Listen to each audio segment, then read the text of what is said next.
ఒకప్పుడు ఒక చెరువులో 7 చేపలు ఉండేవి. అవి సాధారణ చేపలు కాదు, ఆడుతూ పాడుతూ తిరిగే చేపలు.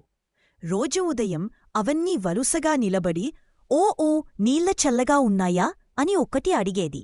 మిగతావి అయ్యో నిన్నటితో పోలిస్తే 2 బుడగలెక్కువ వచ్చాయి అని చెప్పేవి. ఒకరోజు చెరువుకు పక్కనున్న గద్ద వాటిని చూసి ఇవేమిటా ఇలా మాట్లాడుతున్నాయి అని ఆశ్చర్యపోయింది. చేపలు అన్నారు, మా పేరు ఆడు చేపలు. అడిగితే సమాధానం చెప్పడం మా పని. గద్ద నవ్వుతూ అడిగింది, అవును మదరి, ఎగరగలరా?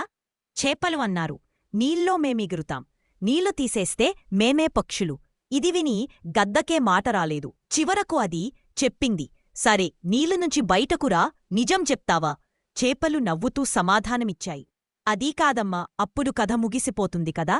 ఇలా అసలు అర్థంలేని కాని మజాగా వినిపించే 7 చేపల కథ ఎప్పటికీ ముగియదు.